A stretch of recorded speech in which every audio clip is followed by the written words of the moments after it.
صل على رسول أما بعد أعوذ بالله من الشيطان الرجيم بسم الله الرحمن الرحيم ما ننسخ وننسها نأتي بخير منها أو مثلها ألم تعلم أن الله على كل شيء قدير۔ سامعین محترم، قرآن مجید اور احادیث کے علماء جانتے ہیں کہ قرآن مجید میں اور احادیث میں کچھ احکام ایسے بھی ہیں جنہیں ہم ناسخ اور منسوخ سے تعبیر کرتے ہیں۔ مفہوم اس کا یہ ہے کہ اللہ تعالیٰ نے ابتدائی طور پر کسی موقع پر کوئی حکم دیا، اللہ کے ہاں اس کے لیے ایک وقت مقرر تھا کہ یہ حکم فلاں وقت کے لیے دیا جا رہا ہے۔ مناسب موقع آنے پر اللہ تعالیٰ نے اس حکم کو تبدیل کر دیا اور اس کی بجائے کوئی دوسرا حکم اللہ تعالیٰ نے بھیج دیا، یا پھر اللہ تعالیٰ نے اپنے نبی کو وہ حکم بالکل بھلوا دیا، آپ کے ذہن سے محو کر دیا۔ تو جو حکم تبدیل کیا گیا اسے اصطلاح میں منسوخ کہا جاتا ہے، اور بعد والا حکم اسے ہم ناسخ کہتے ہیں۔ نسخ کا یہ سلسلہ تمام شریعتوں میں چلتا رہا ہے۔ آدم علیہ السلام کے زمانے سے لے کر رسول اکرم صلی اللہ علیہ وسلم کے زمانے تک تمام شریعتوں میں یہ سلسلہ جاری رہا کہ کبھی اللہ تبارک و تعالیٰ نے اپنی مشیت کے مطابق اپنے بندوں کو کوئی حکم دیا اور مناسب موقع آنے پر اس حکم کو تبدیل کر کے اس کی جگہ کوئی دوسرا حکم دے دیا۔ یہودی اس چیز کو قبول نہیں کرتے تھے اور وہ اعتراض کیا کرتے تھے کہ اللہ تعالیٰ نے پہلا حکم کیوں دیا اور پھر بعد میں اس کو تبدیل کیوں کیا۔ انسان کمزور ہے اور کسی حکم کی منشا اور غرض سے پوری طور پر وہ واقف نہیں ہوتا کہ اس حکم کا کیا فائدہ ہے اور کیا ضرورت ہے۔ اللہ انسانوں کی بصلتوں کو خوب جانتا ہے کہ کس وقت تک اور کس زمانے میں ان کو ایک حکم دیا جائے اور کس دور میں جا کر اس حکم کے اندر کچھ تبدیلی کر دی جائے۔ ہم اکثر اپنی گفتگو میں یہ کہتے رہتے ہیں کہ آدم علیہ السلام کے زمانے میں بہن بھائی کا آپس میں نکاح ہوا کرتا تھا۔ سیدہ حوا کے ہاں صبح کو بیٹا اور شام کو بیٹی جنم دیتی، یا صبح و شام ایک ہی وقت میں مذکر اور مؤنث کی ولادت ہوتی، اور پھر صبح کو پیدا ہونے والا لڑکا شام کو پیدا ہونے والی لڑکی کے ساتھ ان کا نکاح کر دیا جاتا۔ حقیقت میں وہ بہن بھائی ہوتے تھے، لیکن اللہ تعالیٰ کی منشا، اللہ کی مشیت اور اللہ تعالیٰ کا فیصلہ یہ تھا کہ اس شریعت میں بہن بھائی کا آپس میں نکاح کرنا جائز تھا۔ لیکن بعد کی شریعتوں میں اس حکم کو منسوخ کر دیا گیا کہ بہن بھائی کا رشتہ انتہائی مقدس رشتہ ہے، ان کا آپس میں نکاح کرنا اب مناسب نہیں ہے۔ اس زمانے میں ضرورت تھی اس لیے اللہ نے اس کی اجازت دی، اور بعد کے زمانوں میں اس کی اجازت نہیں تھی۔ تو یہ اللہ تعالیٰ کی مشیت اور اس کی منشا کا تقاضا ہوتا ہے کہ کس زمانے میں، کس دور میں، کس شریعت میں کس چیز کا حکم دیا جائے اور کس چیز سے ان کو روک دیا جائے۔ سیدنا یوسف علیہ السلام کے زمانے میں سجدہ تعظیمی کی اجازت تھی۔ قرآن مجید میں ہے فلما دخلوا علی یوسف آویٰ الیہ ابویہ وقال ادخلوا مصر ان شاء اللہ آمنین ورفع ابویہ علی العرش وخروا له سجدا وقال یا ابت ھذا تأویل رؤیای من قبل قد جعلها ربی حقا۔ یوسف علیہ السلام کے واقعہ کی تفصیلات سے سب واقف ہیں، علمی محفل ہے یہ، کہ بعد میں جب اللہ تبارک و تعالیٰ کو منظور ہوا اور اللہ کی قدرت سے حالات میں تبدیلی آئی، یوسف علیہ السلام کے والدین اور ان کے بھائی جب مصر میں یوسف علیہ السلام کے پاس پہنچے تو خروا لہو سجدا، سب کے سب یوسف علیہ السلام کے سامنے سجدہ ریز ہو گئے۔ اللہ کے سوا کسی دوسرے کے سامنے سجدہ کرنے کی اجازت نہیں، یہ سجدہ تعظیمی کہلاتا ہے۔ اس دور میں ان حالات میں اس سجدے کی اجازت تھی، اور بعد کی شریعتوں میں اور بالخصوص ہماری شریعت میں سجدہ تعظیمی سے منع کر دیا گیا کہ مخلوق میں سے کسی کے سامنے سجدہ تعظیمی نہیں کیا جا سکتا، بلکہ ہمارے ہاں تو کسی کے لیے تعظیماً قیام کی بھی اجازت نہیں ہے کہ کسی کے آنے پر جو تعظیماً کھڑا ہوتے ہیں، یہ بھی خلاف شریعت ہے۔ عبد الرحمن ابن حسنہ رضی اللہ تعالی عنہ فرماتے ہیں کہ ایک دفعہ اللہ کے نبی صلی اللہ علیہ وسلم تشریف لائے، آپ کے ہاتھ میں ڈھال تھی، تو آپ کو پیشاب کرنے کی ضرورت پیش آئی، تو آپ ایک طرف گئے اور اپنے سامنے ڈھال رکھ کر پردہ کر کے آپ نے پیشاب کیا۔ عرب معاشرے میں لوگ کھلم کھلا لوگوں کے سامنے پیشاب کر لیا کرتے تھے، برہنہ ہو جایا کرتے تھے اور عار محسوس نہیں کرتے تھے۔ نبی کریم صلی اللہ علیہ وسلم نے پردہ کیا، اپنے سامنے ڈھال رکھی اور پھر پیشاب کیا، تو لوگوں نے مذاق کے طور پر کہا انظروا الیہ یبول کما تبول البرا، کہ دیکھو یہ محمد عورتوں کی طرح چھپ چھپ کر پیشاب کرتا ہے، مردوں کو چھپنے کی کیا ضرورت ہے؟ مرد تو جوان مرد ہوتے ہیں، لوگوں کے سامنے کپڑا اٹھا لیں، برہنہ ہو جائیں، ننگا ہو جائیں، یہ تو جوان مردی کی علامت ہے۔ یہ تو یوں چھپ کر پیشاب کر رہا ہے جیسے عورتیں چھپ چھپ کر پیشاب کرتی ہیں۔ تو نبی کریم صلی اللہ علیہ وآلہ وسلم نے اس کی بات سنی تو فرمایا وَيْحَكَ أَمَا عَلِمْتَ مَا أَصَابَ صَاحِبَ بَنِي إِسْرَائِيلَ، افسوس ہے تجھ پر، تو نے یہ بات کی ہے، تو جانتا نہیں بنی اسرائیل میں بھی کسی آدمی نے اسی قسم کی بات کی تھی اور اللہ کا عذاب آیا تھا۔ بنی اسرائیل پر اللہ تعالیٰ کی طرف سے یہ حکم تھا کہ جسم پر یا کپڑے پر پیشاب لگ جائے تو اس جگہ کو کاٹو، کپڑا چاہے کتنا ہی قیمتی ہو، پیشاب کے چھینٹے لگ جائے اس کپڑے کو کاٹ دیا جائے، دھونے سے پاک نہیں ہوتا تھا۔ جسم پر پیشاب کے چھینٹے لگ جاتے، جسم کو کاٹنے کا حکم تھا کہ کینچی سے اس جسم کو کاٹ دیا جائے، لیکن اس آدمی نے روکا کہ اپنے قیمتی کپڑوں کو کیوں کاٹتے ہو، کہ اپنے جسم کو کاٹ کر ایذا کیوں دیتے ہو؟ نہاہم عن ذالک، اس نے روک دیا کہ ایسا نہ کیا کرو۔ فعذب فی قبرہ، اللہ تبارک و تعالیٰ نے شریعت کی مخالفت کرنے کی وجہ سے اس کو قبر میں عذاب دیا کہ اللہ کے دین اور اللہ کے حکم سے لوگوں کو یہ روکتا ہے۔ تو بنی اسرائیل میں پیشاب کے حوالے سے حکم تھا کہ پیشاب کپڑے کو لگ جائے، جسم کو لگ جائے تو اس جگہ کو کاٹ دیا جائے۔ ہماری شریعت میں اللہ تبارک و تعالیٰ نے یہ رعایت رکھی کہ اگر جسم پر پیشاب کے چھینٹے لگ جائیں یا کپڑے پر پیشاب کے چھینٹے لگ جائیں تو اب ان کو کاٹنے کی ضرورت نہیں، پانی سے اچھی طرح دھو لیا جائے تو وہ کپڑا وہ جسم پاک ہو جائے گا۔ تو پہلا حکم منسوخ ہو گیا اور بعد والا حکم ناسخ ہے۔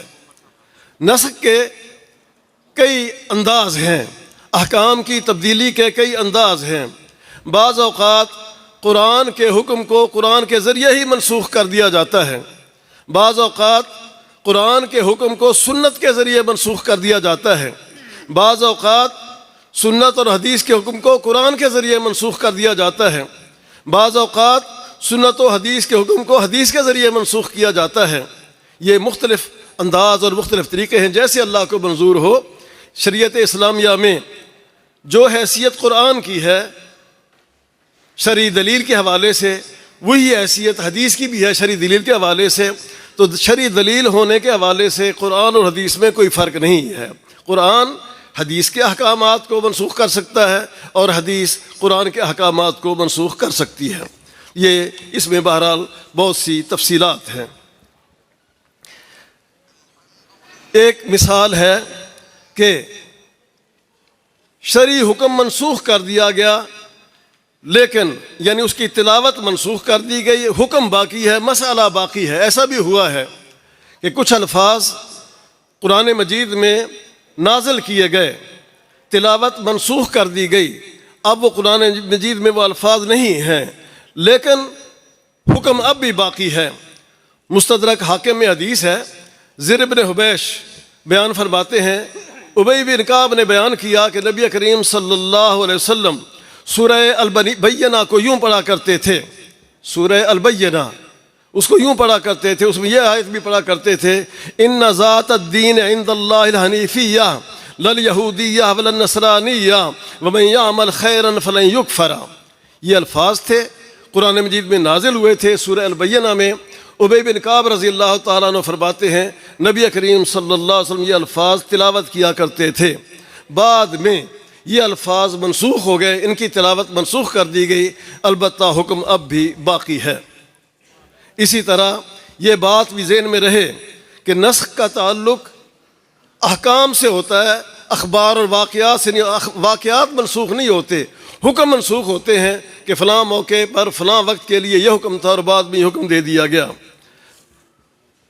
قرآن مجید میں یہ ذکر آتا ہے کہ سورہ النساء میں ہے واللاتی یاتین الفاحشۃ من نسائکم فاستشہدوا علیہن اربعۃ منکم فإن شاہدوا فامسکوہن فی البیوت حتی یتوفاہن الموت او یجعل اللہ لہن سبیلا، کہ جو عورتیں بدکاری کا ارتکاب کریں تو تم 4 گواہ بنا لو، اور 4 گواہ جب یہ گواہی دیں کہ ان عورتوں نے اس عورت نے بدکاری کی ہے، ان کو گھروں میں بند کر دو یہاں تک کہ ان کو موت آ جائے یا اللہ تعالیٰ ان کے لیے کوئی مزید سبیل مقرر کر دے۔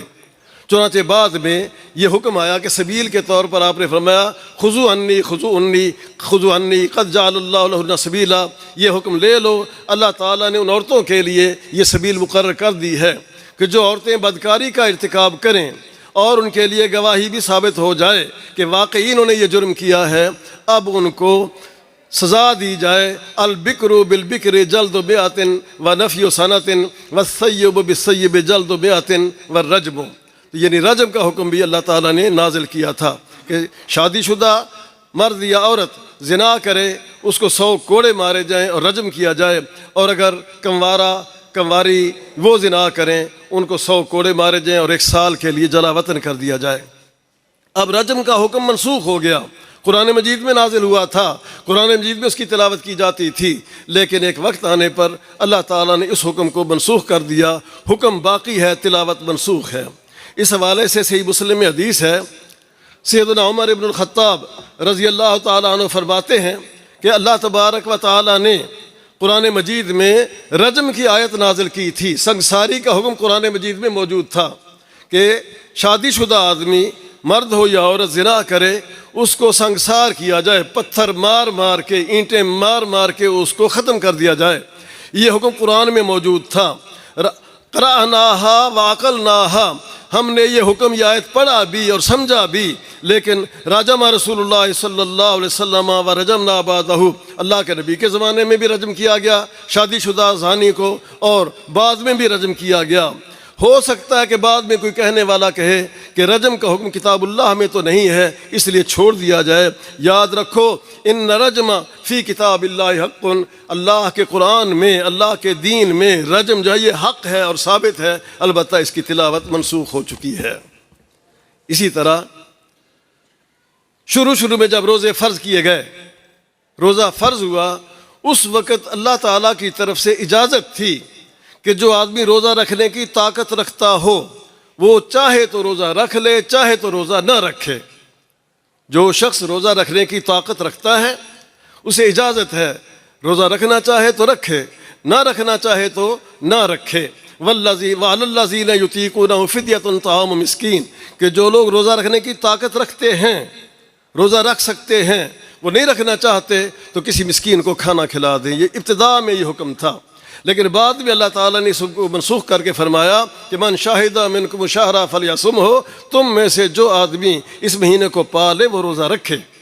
شروع میں اجازت تھی، روزہ رکھنا چاہے تو رکھے، نہیں رکھنا چاہتا تو فدیہ ادا کرے۔ بعد میں فرمایا جو آدمی صحت مند ہے، ماہ رمضان اس نے پا لیا ہے، اب روزہ رکھنا پڑے گا۔ پھر بھی اجازت دے دی گئی کہ فمن کان منکم مریضا او علی سفر فعدۃ من ایام اخر، کہ مسافر آدمی وہ روزہ چھوڑ سکتا ہے، مریض آدمی بھی روزہ چھوڑ سکتا ہے، البتہ بعد میں اسے روزہ رکھنا ہوگا۔ شروع میں روزے کا جو حکم آیا تھا اس وقت ایک حکم یہ بھی تھا کہ شام کو جب روزہ افطار کر لیا جائے، جب تک کوئی آدمی جاگتا رہے 9 بجے تک، 10 بجے تک، 11-12 بجے تک، 1-2 بجے تک، جب تک وہ جاگ رہا ہے اسے کھانے پینے کی اجازت، اور اپنی بیوی سے مقاربت کی بھی اجازت۔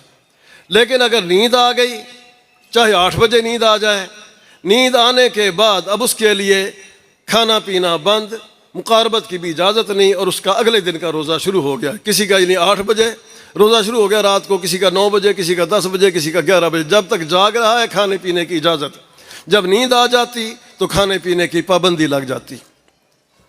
اس سلسلے میں کئی صحابہ سے کچھ ایسے واقعات پیش آئے کہ ان کو مشکل پیش آئی۔ صحیح بخاری میں یہ واقعہ آتا ہے، حضرت قیس بن سرمہ انصاری رضی اللہ تعالیٰ عنہ کا، مزدور آدمی تھے، روزہ رکھا ہوا تھا، سارا دن مزدوری کی، شام کو گھر آئے، روزہ افطار کیا، بیوی سے پوچھا کہ کھانے کو کوئی چیز ہے؟ بیوی نے کہا کہ میں انتظام کرتی ہوں۔ سارا دن روزہ رکھا، محنت مزدوری کی، گھر آئے، روزہ افطار کیا، کھانے کے متعلق پوچھا تو بیوی نے عرض کیا کہ میں کھانے کا بندوبست کرتی ہوں۔ وہ کھانے کا انتظام کرنے کے لیے گئی، اور حضرت قیس نے سوچا کہ وہ آ جائے گی کھانا لے کر، میں کھانا کھا لوں گا، ذرا کمر سیدھی کر لوں، تھکا ہوا ہوں سارے دن کا۔ کمر سیدھی کرنے لگے تو فوراً نیند آ گئی۔ تھکا ہوا ہو آدمی، گرمی کا بھی موسم ہو، نیند تو پھر جلدی آتی ہے، انہیں نیند آ گئی۔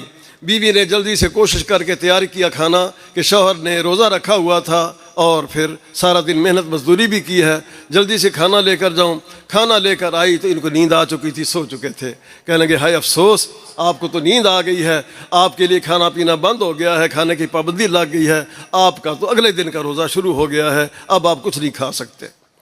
سارا دن کا روزہ، محنت مزدوری، یہ رات بھی بغیر کھانے کے گزری، اگلے دن کا روزہ شروع ہوا، دوپہر کے وقت بے ہوش ہو گئے، بھوک برداشت نہ ہو سکی۔ اللہ تبارک و تعالیٰ نے اس صورتحال میں اور بھی کئی صحابہ کے ساتھ اس قسم کے واقعات پیش آئے۔ اب اللہ تعالیٰ نے اس حکم کے اندر تبدیلی کر دی، حکم کو منسوخ کر دیا کہ روزہ کھولنے کے بعد چاہے نیند آ جائے، صبح صادق تک اجازت ہے، کھانا بھی کھا سکتے ہو اور بیوی سے مقاربت بھی کی جا سکتی ہے۔ تو پہلا حکم منسوخ کر کے اللہ تبارک و تعالیٰ نے بعد میں یہ حکم دے دیا۔ ایسے ہی قرآن مجید میں ہے کہ جو آدمی فوت ہونے والا ہو اور مالدار ہو تو ان ترک خیرا الوصیۃ للوالدین والاقربین، کہ مالدار آدمی، دولت مند آدمی جب اس کو موت آئے تو وہ اپنے والدین کے لیے، رشتہ داروں کے لیے وصیت کر جائے کہ میرے باپ کو اتنا دیا جائے، میری جائیداد میں سر میری ماں کو اتنا دیا جائے۔ یہ قرآن مجید کی آیت ہے، ان ترک خیرا الوصیۃ للوالدین والاقربین، کہ فوت ہونے والا شخص مال چھوڑ کر فوت ہو رہا ہے تو اپنے والدین کے لیے اور کچھ رشتہ داروں کے لیے وصیت کر سکتا ہے۔ لیکن بعد میں رسول اکرم صلی اللہ علیہ وسلم کی حدیث کے ذریعے اس حکم کو منسوخ کر دیا گیا کہ لا وصیۃ لوارث، کہ اب حصے داروں کے اللہ نے حصے مقرر کر دیے ہیں، شرعی وارثوں کے حصے مقرر کر دیے گئے ہیں کہ فوت ہونے والا جب فوت ہو اس کے فلاں رشتہ دار کو اتنا حصہ، فلاں رشتہ دار کو اتنا حصہ، فلاں رشتہ دار کو اتنا حصہ دے دیا جائے۔ والدین کا بھی حصہ مقرر کر دیا گیا ہے، لہٰذا اب کسی وارث کے لیے وصیت نہیں کی جا سکتی ہے۔ تو قرآن مجید میں حکم تو موجود ہے وصیت کا، لیکن ہے منسوخ، اب کسی وارث کے لیے وصیت نہیں کی جا سکتی۔ البتہ جو آدمی وارث رہی ہے اس کے لیے وصیت کرنے کی اجازت اب بھی ہے، اس کے حق میں وصیت کی جا سکتی ہے۔ شروع میں جب نماز کا حکم آیا، نماز پڑھتے تھے تو نماز کے دوران آپس میں گفتگو کرنے کی اجازت تھی۔ نمازی آتے، نماز پڑھ رہے ہوتے، نماز کے دوران آدمی کو کئی خیالات آتے ہیں اور بہت سی باتیں یاد آتی ہیں، مجھے بھی یاد آ جاتی ہیں اور آپ کو بھی یاد آتی ہیں، یقیناً انسان ہے۔ نماز کے دوران کوئی خیال آ گیا، کوئی بات یاد آ گئی، ساتھ والے سے پوچھتے تھے بھائی وہ فلاں کام کیسے اور فلاں بات کیسے ہے، نماز بھی پڑھتے رہتے، باتیں بھی کرتے رہتے۔ یا جماعت ہو رہی ہے، آنے والا آ کر پوچھتا جی کون سی رکعت ہے، وہ کہتا ہے جی دوسری رکعت ہے۔ ایک رکعت وہ جلدی جلدی پڑھ کے دوسری رکعت میں وہ شامل ہو جاتا، تیسری رکعت ہے، 2 رکعتیں جلدی جلدی پڑھ کے تیسری میں شامل ہو جاتا۔ شروع میں یہ حکم تھا، اجازت تھی اس کی۔ بعد میں اللہ تعالیٰ نے حکم دے دیا کہ قوموا للہ قانتین، جب نماز ادا کرتے ہو تو اللہ کے سامنے خاموشی سے کھڑے ہوا کرو، آپس میں باتیں نہ کیا کرو۔ اس حکم کے نازل ہونے کے بعد آپس میں بولنے کی اجازت منسوخ کر دی گئی کہ آج کے بعد نماز کے دوران تمہارے لیے بولنا جائز نہیں ہے۔ اس سے پہلے نماز کے دوران سلام کا جواب بھی دیا جاتا تھا۔ آنے والا آتا السلام علیکم کہتا، نمازی نماز کے دوران ہی کہہ دیتا وعلیکم السلام، بھائی تو نے سلام کہا، ہماری طرف سے بھی تجھ پر سلام ہو۔ یعنی آپس کی باتیں ہوتی رہتی تھیں۔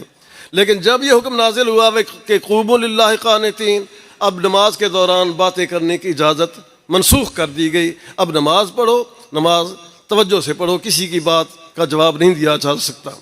سلام کے حوالے سے مسئلہ سب کو معلوم ہی ہے، ہمارے ماشاءاللہ ماحول میں جماعت ہو رہی ہو یا کوئی نمازی نماز پڑھ رہا ہو، آنے والا آدمی سلام کہتا ہے آ کر، اب نمازی وعلیکم السلام تو نہیں کہہ سکتا نماز کے دوران، البتہ ہاتھ کا تھوڑا سا اشارہ کر کے یہ واضح کرتا ہے کہ میں نے سلام سن لیا ہے اور میں آپ کے سلام کا جواب اشارے سے دے رہا ہوں۔ اسی طرح جیسے میں نے بتایا کہ شروع میں یہ تھا کہ اپنی رکعتیں پوری کر کے 1 یا 2 یا 3 جو رہ گئی ہیں وہ پوری کر کے جماعت میں شامل ہو جاتا تھا نمازی۔ سیدنا معاذ رضی اللہ تعالیٰ عنہ ایک دفعہ نماز میں آئے، جماعت ہو رہی تھی، وہ نماز میں شامل ہو گئے، اس رکعت میں شامل ہوئے جو رکعت اللہ کے نبی صلی اللہ علیہ وسلم پڑھ رہے تھے۔ آپ نے جب سلام پھیرا، معاذ رضی اللہ تعالیٰ عنہ نے اٹھ کر اپنی وہ نماز پوری کی جو پہلے رہ گئی تھی، 1 رکعت تھی یا 2 رکعتیں جو پہلے رہ گئی تھی، نبی کریم صلی اللہ علیہ وسلم کے سلام پھیرنے کے بعد انہوں نے وہ پوری کی۔ رسول اکرم صلی اللہ علیہ وسلم دیکھا کہ سلام کے بعد معاذ نے نماز پڑھی ہے، دریافت فرمایا کہ معاذ یہ تم نے کیا کیا؟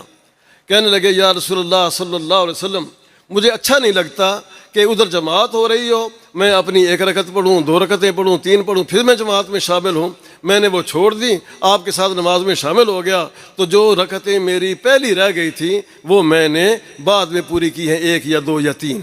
تو نبی کریم صلی اللہ علیہ وسلم نے یہ تو بڑا اچھا طریقہ ہے تمہارا۔ باقی صحابہ کو بھی فرمایا کہ تم بھی آئندہ ایسے ہی کیا کرو، جب آؤ نماز میں شامل ہو تو جس حالت میں امام ہو اسی حالت میں شامل ہو جایا کرو، جب امام سلام پھیر لے جتنی نماز تمہاری رہ گئی ہے وہ نماز بعد میں پوری کر لیا کرو۔ تو پہلا حکم منسوخ کر دیا گیا اور یہ حکم اس کے لیے ناسخ ہوا۔ اس قسم کے بہت سے یہ مسائل ہیں۔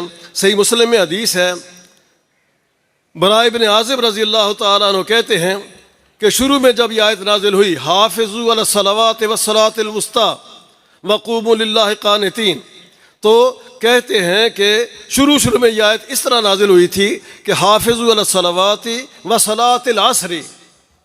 شروع میں جب یہ آیت نازل ہوئی الفاظ یوں تھے کہ حافظوا علی الصلوات وصلاۃ العصر فقرأناها ما شاء اللہ، جب تک اللہ کو منظور تھا ہم اسی طرح پڑھا کرتے تھے حافظوا علی الصلوات وصلاۃ العصر۔ تو بعد میں اللہ تبارک و تعالیٰ نے اس آیت میں تھوڑی سی تبدیلی کر کے الفاظ یوں نازل فرمائے کہ حافظوا علی الصلوات والصلاۃ الوسطیٰ۔ تو یہ منسوخ اور ناسخ احکام کے بارے میں یہ کچھ تفصیلات ہیں۔ صحیح مسلم ہی کی ایک اور حدیث ہے، انس بن مالک رضی اللہ تعالیٰ عنہ کہتے ہیں کہ بیر معونہ کا ایک حادثہ پیش آیا تھا، کچھ صحابہ کو کافروں نے دھوکے سے شہید کر دیا تھا۔ اس موقع پر اللہ تعالیٰ نے بیر معونہ کے شہداء کے حوالے سے ایک آیت نازل کی تھی کہ انہوں نے کہا تھا ان بلغوا قومنا ان قد لقینا ربنا فرضی عنا ورضینا عنہ۔ معونہ میں شہید ہونے والے صحابہ نے یہ الفاظ کہے تھے، اللہ تعالیٰ کو یہ الفاظ پسند آئے اور بطور قرآن ان کو نازل کیا۔ کچھ عرصے تک ان کی تلاوت ہوتی رہی تو بعد میں یہ الفاظ منسوخ کر دیے گئے۔ سورہ واللیل اذا یغشا، اس کے الفاظ یوں تھے ابتداء میں کہ واللیل اذا یغشا والنہار اذا تجلی وما خلق الذکر والانثی۔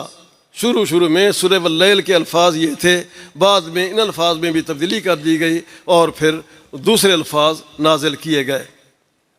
تو یہ ناسخ اور منسوخ کے حوالے سے قرآن مجید میں اور احادیث میں اس کی بہت ساری مثالیں ملتی ہیں۔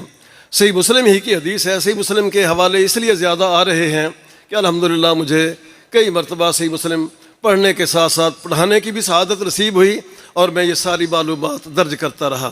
قرآن مجید ہی میں ایک آیت یوں نازل ہوئی تھی، سیدنا ابو الاسود کہتے ہیں ابو موسیٰ اشعری نے بصرہ کے قراء کی طرف پیغام بھیجا تھا کہ تم بصرہ کے بہترین قاری ہو۔ یاد رکھو ہم نبی کریم صلی اللہ علیہ وسلم کے زمانے میں کئی صورتیں بڑی بڑی پڑھا کرتے تھے، سورہ بقرہ کے مشابہ ہوتی تھیں، بعد میں آیات منسوخ ہو گئیں، تو ایک موقع پر ایک صورت میں یہ الفاظ بھی قرآن میں تھے کہ لو کان لابن آدم وادیان من مال لابتغى وادیا ثالثا ولا یملأ جوف ابن آدم الا التراب۔ یہ حدیث کے الفاظ ہیں، صحیح مسلم کی حدیث ہے، لیکن ابتدائی طور پر یہ قرآن کی آیت تھی، قرآن مجید میں یہ نازل ہوئی تھی، تو قرآن مجید میں سے منسوخ کر کے احادیث میں اس کو باقی رکھا گیا ہے۔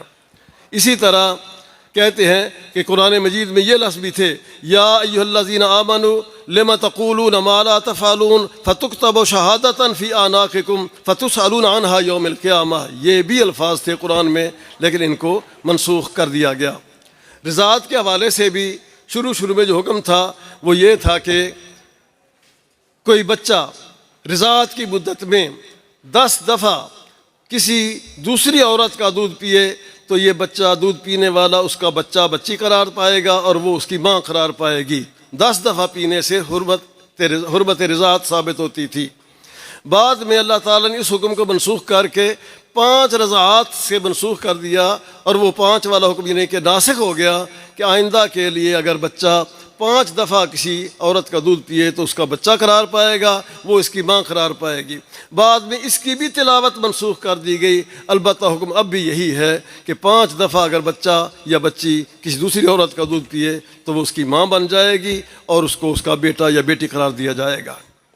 آغاز میں ایک حکم اور بھی تھا کہ وضو کرنے کے بعد آگ سے پکی ہوئی چیز کوئی کھا لیتا، روٹی، سالن، گوشت، آگ سے پکی ہوئی چیز کھانے سے وضو ٹوٹ جایا کرتا تھا۔ مسئلہ یہ تھا کہ وضو کرنے کے بعد اگر روٹی کھا لی، سالن کھا لیا، گوشت کھا لیا، اس کا وضو ختم، وضو ٹوٹ گیا، اس کو وضو دوبارہ کرنا پڑے گا۔ شروع میں یہ مسئلہ تھا، لیکن بعد میں اس حکم کو منسوخ کر دیا گیا۔ اب اگر وضو کرنے والا آدمی جس نے وضو کیا ہوا ہے بعد میں آگ سے پکی ہوئی چیز کھا لے تو اس پر کوئی حرج نہیں ہے، وہ کھا سکتا ہے، اس سے اس کا وضو نہیں ٹوٹتا ہے۔ اسی طرح شروع میں رکوع کے موقع پر اپنے ہاتھوں کو گھٹنے کے درمیان رکھنے کی اجازت تھی۔ صحابہ کرام گھٹنوں کے درمیان میں اپنے ہاتھ رکھا کرتے تھے، لیکن بعد میں حکم دیا گیا کہ اپنے گھٹنوں پر اپنے ہاتھ رکھو۔ لیکن عبداللہ بن مسعود رضی اللہ تعالیٰ عنہ وہ تو بعد میں یہی عمل کرتے رہے کہ اپنے ہاتھ وہ گھٹنوں کے درمیان میں رکھتے تھے، تاہم باقی صحابہ کرام کہتے تھے کہ یہ حکم منسوخ ہو چکا ہے۔ جب 3 نمازی ہوتے تو اس وقت حکم یہ تھا کہ امام درمیان میں کھڑا ہو جاتا، ایک نمازی دائیں طرف اور دوسرا نمازی مقتدی بائیں طرف کھڑا ہوتا تھا، تو یہ حکم بھی بعد میں منسوخ کر دیا گیا۔ اب 2 نمازی ہیں تو ایک امام بن جائے، دوسرا مقتدی بن جائے اور برابر کھڑے ہو جائیں، لیکن اگر امام ایک ہے مقتدی 2 ہیں تو بعد میں حکم یہ ہوا کہ اب امام آگے کھڑا ہو اور مقتدی اس کے پیچھے کھڑے ہوں۔ ایسے ہی شروع میں نبی کریم صلی اللہ علیہ وسلم نے مسلمانوں کو قبرستان میں جانے سے منع فرمایا تھا کہ کوئی آدمی قبرستان میں نہ جایا کرے، بس جب کوئی فوت ہو دفن کرنے کے لیے جائیں، دفن کرنے کے بعد واپس آ جائیں، اس کے بعد قبرستان میں جانے کی اجازت نہیں تھی۔ اس وقت مسلمانوں کے عقیدے کو پختہ کرنے کی ضرورت تھی تاکہ قبروں کے حوالے سے جو لوگوں میں کمزوری پائی جاتی ہے اس قسم کا کوئی عمل سرزد نہ ہو سکے۔ بعد میں جب رسول اکرم صلی اللہ علیہ وآلہ وسلم نے دیکھا کہ اب ان کا عقیدہ توحید پختہ ہو چکا ہے تو آپ نے فرمایا کہ کنت نہیتکم عن زیارت القبور فزوروها فانها تذکر الآخرہ۔ مسلمانوں، میں نے تمہیں ایک وقت تھا قبرستان میں جانے سے منع کیا تھا، لیکن اب تم قبرستان جا سکتے ہو، قبرستان میں قبروں کی زیارت کرنے کے لیے جایا کرو، اس سے انسان کو اپنی موت یاد آتی ہے۔ اور بھی بہت سے احکامات ہیں جو پہلے ان کی اجازت تھی، بعد میں ان کو منسوخ کر دیا گیا تھا۔ تاہم یہ بھی ہماری شریعت کا ایک بہترین پہلو ہے۔ اہل علم تو اپنی گفتگو میں اس کا ذکر کرتے رہتے ہیں، لیکن ایک ہی موقع پر ان سارے مسائل کو عام طور پر بیان نہیں کیا جاتا ہے، تو اس حوالے سے اس علمی ادارے میں اور علمی محفل میں ہم نے مناسب سمجھا کہ ہم منسوخ احکام اور ان کے جو ناسخ احکام ہیں ان کا تذکرہ کر کے اپنے علم میں کوئی دہرائی کریں۔ اللہ تعالی ہمیں قرآن و حدیث کو صحیح طور پر سمجھنے کی اور جاننے کی اور عمل کرنے کی توفیق عطا فرمائے۔ اقول قولی ھذا وآخر دعوانا ان الحمد للہ رب العالمین۔